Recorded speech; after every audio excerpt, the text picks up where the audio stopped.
Hello guys, આજે આપણે એક વેજીટેબલ ફ્રેન્કી બનાવીશું અને આ ફ્રેન્કી છે કદાચ તમારી પાસે વધેલી રોટલી હોય તો એમાંથી પણ તમે બનાવી શકો છો, અથવા તો મેં જે રીતે બનાવી છે એ રીતે તમે બનાવી હોય તો એમના માટે મેં રોટલીનો લોટ છે એ મોટું બાઉલ ભરી અને લીધો છે અને સામો એટલો જ મેંદો લીધો છે.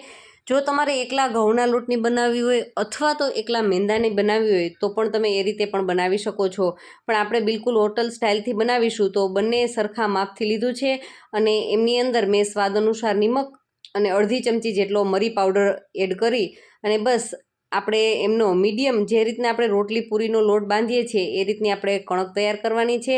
તો આપણી કણક છે એ તૈયાર થઈ ચૂકી છે. તો બસ હવે આપણે થોડુંક એમની અંદર તેલ એડ કરી દઈએ અને સારી રીતે આપણે એમને ટૂંપી અને લગભગ 10થી 15 મિનિટ માટે આપણે એમને રેસ્ટ માટે રાખી દઈશું. અને 10થી 15 મિનિટના સમય બાદ આપણે લોટને સારી રીતે 1થી 2 મિનિટ માટે આ રીતે મસળી લેશું એટલે એકદમ સરસ આપણો લોટ છે તૈયાર થઈ જશે. અને હવે આપણે આમાંથી એક સરખી રોટલી વણી લઈ. આ મેં લગભગ 7થી 8 વ્યક્તિ માટે થઈ અને આ ફ્રેન્કી બનાવી છે. તો તમારે જે રીતે કરવી હોય, જેટલા સભ્યો તમારા ઘરની અંદર હોય એ પ્રમાણે તમે એ લોટનું માપ લઈ શકો છો, પણ આ મોટા બાઉલથી લગભગ 8 વ્યક્તિ આરામથી ખાઈ શકશે. તો અત્યારે મેં 4થી 5 નંગ આ રીતે એક જ સરખી સાઇઝની રોટલીઓ વણી લીધી છે અને મીડિયમ થીક જ આપણે રાખવાની છે. જે રીતે આપણે રોટલી હોય છે એ રીતે રાખવાની છે. અને હવે આમને આપણે નોનસ્ટિક પેનની અંદર કૂક કરીશું. તો આપણે વધારે એમની ભાત નહીં પડવા દઈએ, બિલકુલ આપણે એમની આછી બસ ભાત પડે એટલી જ આપણે એમને કૂક કરવાની છે. તો તમે જોઈ શકો છો હું એમને હળવે તાવીથાની મદદથી અથવા તો આપણે કપડાની મદદથી બસ આ રીતે આપણે રોટલી બધી છે એ શેકી લેવાની છે. અને તમે જોયું મેં કોરી જ રોટલી શેકી છે, ન તો કોઈ તેલ માખણ કશું જ ઉપયોગમાં નથી લેવાનું. અને બધી જ રોટલી આપણી તૈયાર થઈ ચૂકી છે. તો બસ એને એક કપડાથી ઢાંકી અને રાખી દઈએ સાઈડ પર. અને હવે 2 ચમચી જેટલું મેં તેલ લઈ અને સારી રીતે ગરમ થઈ ગયા બાદ મેં એમની અંદર લીમડાના પાન અને થોડું એવી હિંગ એડ કરી છે. અને હવે આપણે એમની અંદર બાફેલા બટેટા એડ કરી દઈએ. તો મેં લગભગ 5 નંગ મીડિયમ સાઇઝના બટેટા લીધા છે અને બટેટાને આખા જ બાફવાના છે. કારણ કે જો બટેટું તમે આખું બાફશો તો એ ચીકણું નહીં થાય. અને ઘણી વખત તમે એમના ટુકડા કરીને બાફશો તો કોઈ પણ આપણે વસ્તુ બનાવતા હશું તો એમની અંદર બટેટાની ચીકાશ આપણે દેખાતી હોય છે. તો બસ આપણે આખા જ આ રીતે બટેટાને સારી રીતે બાફી અને હાથથી જ આ રીતે તોડી અને આમની અંદર આપણે લઈ લીધા છે. અને એમની અંદર મસાલા કરી દઈએ. તો મસાલાની અંદર આપણે સ્વાદ અનુસાર નિમક, થોડી એવી હળદર પાવડર અને જેટલી તીખાશ ગમતી હોય એ પ્રમાણે આપણે એમની અંદર લાલ મરચું પાવડર એડ કરી દઈએ. અને એમની અંદર ગરમ મસાલાની અંદર પણ તમને જે ફ્લેવરની ફ્રેન્કી બનાવવી હોય એ પ્રમાણે તમે મેગી ફ્લેવરની કરવી હોય તો તમે મેગી મસાલાનો પણ ઉપયોગ કરી શકો છો. પાઉંભાજી ફ્લેવરની કરવી હોય તો એ પ્રમાણે તમે પાઉંભાજીનો મસાલો પણ એડ કરી શકો છો. એ તમારી ચોઈસ મુજબ તમે કરી શકો છો. અને હવે મેં એમની અંદર થોડો એવો ખાંડ અને એક લીંબુનો રસ છે એમની અંદર નીચવી દીધો છે. અને બસ હવે આ બધા મિશ્રણને આપણે સારી રીતે હલાવી અને મિક્સ કરી લેવાનું છે. તો એકદમ રૂટીન મસાલાથી પણ આપણી ફ્રેન્કી છે એકદમ સરસ ચટપટી તૈયાર થશે. તો હવે આપણું આ મિશ્રણ છે એ સારી રીતે હલાવી અને મિક્સ થઈ ચૂક્યું છે. તો ઉપરથી આપણે એમની અંદર થોડીક ધાણાભાજી એડ કરી દઈએ. તમે જોઈ શકો છો પરફેક્ટ મસાલાનો કલર પણ દેખાય છે. એ જ પ્રમાણે એ ટેસ્ટી પણ એટલો જ આપણો મસાલો તૈયાર થયો છે. તો બસ ધાણાભાજી નાખી અને હવે એમને સાઈડ પર રાખી દઈએ. અને અત્યારે મેં એક નોનસ્ટિક કઢાઈ લીધી છે, એમની અંદર લગભગ 2 ચમચી જેટલું મેં માખણ એડ કર્યું છે. અને ફ્રેન્કીની અંદર લગભગ મોટાભાગે કાચા શાકભાજીનો ઉપયોગ થાય છે, પણ તમે આ રીતે 1થી 2 મિનિટ માટે આ રીતે એમને બટરની અંદર કૂક કરશો તો એ ખરેખર ફ્રેન્કીનો ટેસ્ટ છે એ ખૂબ જ સારો આવશે. તો મેં ગાજર છે એકદમ જ મોટે ખમણીથી એમને એકદમ સરસ છીણી લીધું છે અને અડધી કોબી છે એમના આ રીતના લચ્છા લાંબા એ રીતે કટ કરી લીધા છે. અને આ બંનેને 1 મિનિટ માટે આ રીતે આપણે સાતડી લેશું. અને ત્યારબાદ આપણે એમની અંદર કેપ્સિકમ એડ કરવાનું છે, કારણ કે કેપ્સિકમ છે ખૂબ જ ઝડપથી કૂક થઈ જતું હોય છે અને એમની અંદર પાણી પણ છોડતું હોય છે. તો આપણે એમને ઓવરકૂક તો કરવાનું જ નથી બિલકુલ જ. બસ શાકભાજીને આ રીતે મેં તમને કીધું એ પ્રમાણે 2 જ મિનિટ માટે આપણે આ રીતે સાતળશું માખણની અંદર, એટલે એકદમ ટેસ્ટી અને ક્રન્ચી પણ એટલું જ રહેશે.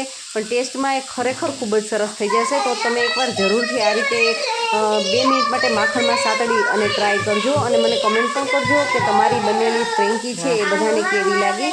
તો બસ હવે આમની અંદર માત્ર મસાલામાં આપણે 2 જ વસ્તુનો ઉપયોગ કરીશું. એક છે સ્વાદ અનુસાર નિમક અને બીજું છે મરી પાવડર. આના કારણે મરી પાવડર અને નિમકથી આપણી આ જે શાકભાજીનો ટેસ્ટ છે એકદમ જ સરસ થઈ જશે. તો તમે અત્યારે જોઈ શકો છો કે એ બધું મિક્સ થઈ ચૂક્યું છે અને બિલકુલ જ હળવું એવું જ એક કૂક થયું છે. તો બસ આ બેઝ ઉપર એ આપણું પરફેક્ટ શાકભાજી થઈ ચૂક્યું છે. એકદમ કાચું પણ નહીં લાગે અને વધારે પડતું કૂક થઈ ગયેલું પણ નહીં લાગે. તો બસ એમને આપણે સાઈડ પર રાખી દઈએ અને હવે આપણે ફ્રેન્કી માટેની તૈયારી કરીએ. તો બસ આ રીતે મેં બટેટાના રોલને હાથથી આ રીતે કરી અને રોલ કરી લીધા હતા અને એ રોલ તૈયાર છે. અને મરચું મેં લીધું છે તો મીડિયમ તીખાસવાળું એક મરચુંના નાના નાના પીસીસ કરીને લીધા છે અને એમની અંદર મેં અડધું લીંબુ નીચવી દીધું છે. અને હવે એમની અંદર ચપટીક એટલે કે સ્વાદ અનુસાર આપણે બસ મરચાંના ભાગનું નિમક એડ કરી અને એ મિશ્રણને આપણે રેડી કર્યું છે. અને ખરેખર આ મરચાંના કારણે આપણી ફ્રેન્કીનો ટેસ્ટ છે એકદમ જબરદસ્ત આવશે. તો બસ હવે આપણે ફ્રેન્કી માટે થઈ અને એક નોનસ્ટિક પેનની અંદર થોડું એવું બટર એડ કરી દઈએ અને બટર છે હળવું એવું મેલ્ટ થાય એટલે આપણે જે પોટેટોનો રોલ તૈયાર કર્યો હતો એ રોલ લઈ લઈએ અને બસ એમને અલટ પલટ કરી અને બંને સાઈડથી થોડું થોડું કૂક કરી દઈએ. અને આપણે સાઈડ પર રોટલી પણ સાથે જ આપણે કૂક કરવાની છે કારણ કે આપણે હળવી એવી જ ત્યારે એમની અંદર ભાત કરી હતી. તો બસ અત્યારે આ રીતે તાવીથાની મદદથી સારી રીતે બંને સાઈડથી હલટાવી પલટાવી અને કૂક કરી લેવાની છે. તો તમે અત્યારે જોઈ શકો છો કે આપણી રોટલી કૂક થાય છે અને સાથે સાથે જ આપણો બટેટાવાળો જે મસાલાનો રોલ છે એ પણ કૂક થઈ રહ્યો છે. જો મિત્રો તમને મારા વિડીયો ગમતા હોય તો પ્લીઝ વિડીયોને લાઇક જરૂરથી કરો અને ચેનલને હજુ સુધી સબસ્ક્રાઈબ ન કરી હોય તો પ્લીઝ ચેનલને પણ જરૂરથી સબસ્ક્રાઈબ કરી લેજો. અને મારા વિડીયો તમને સારા લાગતા જ હોય તો તમારા ફ્રેન્ડ્સ અને ફેમિલી જોડે પણ શેર કરતા રહેજો જેથી કરીને એમને પણ કંઈક અલગ શીખવા મળે. તો અત્યારે જુઓ આપણી રોટલી છે એ પણ રેડી થઈ ચૂકી છે અને બટેટાનો મસાલાવાળો રોલ છે એ પણ પરફેક્ટ થઈ ગયો છે. તો બસ રોટલી ઉપર આપણે એમને એસેમ્બલ કરી દઈએ અને આપણું જે શાકભાજી છે કૂક કરેલું બસ એમને પણ ઉપરથી તમને જેટલું ગમતું હોય એ પ્રમાણે તમે એમની અંદર શાકભાજી લઈ શકો છો. તો મને ભરપૂર ગમે છે તો મેં સારા પ્રમાણમાં લીધું છે અને ઉપરથી થોડા એવા ધાણા ભાજી એડ કરી દઈએ. અને હવે આપણે આપણું જે મરચું રાખ્યું હતું લીંબુ નીચવેલું મરચું આપણે એમની અંદર એડ કરી દઈએ. એમના કારણે ખૂબ જ ટેસ્ટી લાગશે આપણી ફ્રેન્કી છે. અને ચીઝ છે તો ચીઝ તો કઈ રીતે મિસ થાય તો આપણે ચીઝ મેં પ્રોસેસ ચીઝ લીધું છે અને આમનો ટેસ્ટ છે પ્રોસેસ ચીઝનો એ ફ્રેન્કીની અંદર ખૂબ જ સારો લાગશે. તો બસ આ રીતે આપણે ચીઝને જેટલું ગમતું હોય એ પ્રમાણે આપણે ચીઝ છે એડ કરી દેવાનું છે. જો બાળકો માટે હોય તો એ તો વધારે જ ડિમાન્ડ કરવાના છે તો કોઈ વાંધો નહીં, ક્યારેક ક્યારેક તો ખવડાવી પણ શકાય. તો બસ આ રીતે આપણે ઉપરથી ભરપૂર ચીઝ એડ કરી અને ફ્રેન્કીને આ રીતે રોલ કરી દઈએ અને એ રીતે જ આપણે બધી જ રોટલીઓ સાંતળી લઈએ. અને આ રીતે તમારે કરવી હોય તો એ પ્રમાણે પણ કરી શકાય કે પહેલી આ રીતે વેજીટેબલ આપણે બધું એડ કરી દઈએ અને આપણો પોટેટોવાળો જે રોલ છે એમને જો તમારે માખણમાં ફ્રાય ન કરવો હોય તો બસ આ રીતે પણ લઈ શકો છો. તો બસ એમને આ રીતે રાખી દઈએ અને આપણું ચીઝ છે એ ઉપરથી આપણે સ્પ્રેડ કરી દઈએ. મરચું છે, ધાણા ભાજી છે, બસ એ બધું જ આપણી ફ્રેન્કીની અંદર આ રીતે એસેમ્બલ સારી રીતે કરી લઈએ અને ફ્રેન્કીની મજા માણતા રહીએ. તો તમે અત્યારે જુઓ મારી ફ્રેન્કી છે એકદમ જબરદસ્ત તૈયાર થઈ ગઈ છે. તો આપણે એમનો પણ રોલ વાળી દઈએ અને તમે પણ મિત્રો આ રીતે એક વખત ફ્રેન્કી બનાવીને ટ્રાય કરજો. અને તમે આ ફ્રેન્કી છે એ નાની મોટી ભૂખમાં અને આમ તો રાત્રે ડિનરમાં પણ ખાઈ શકાય અને બાળકોને લંચ બોક્સમાં એક બેસ્ટ ઓપ્શન છે કારણ કે આપણે એમની અંદર વેજીટેબલ એ ભરપૂર પ્રમાણમાં યુઝ કર્યા છે અને વળી પાછો આપણે એકલી મેંદામાંથી નથી કરી તો એટલી હેલ્ધી પણ છે. તો તમે એમને લંચ બોક્સમાં પણ આરામથી આપી શકો એવી જબરદસ્ત કલરફુલ અને ફૂલ વેજીટેબલવાળી આપણી ફ્રેન્કી રેડી થઈ ગઈ છે. તો આપણે વચ્ચેથી કટ લગાવી અને અંદર સુધી આપણી ફ્રેન્કીને જોઈ લઈએ તો ખૂબ જ જબરદસ્ત આપણી ફ્રેન્કી દેખાય છે અને ટેસ્ટમાં પણ ખરેખર ખૂબ જ ટેસ્ટી બની હતી. મારા બાળકોને ખૂબ જ ભાવી હતી. તો આવી ફ્રેન્કી તમે પણ જરૂરથી ટ્રાય કરજો. Thank you for watching this videos.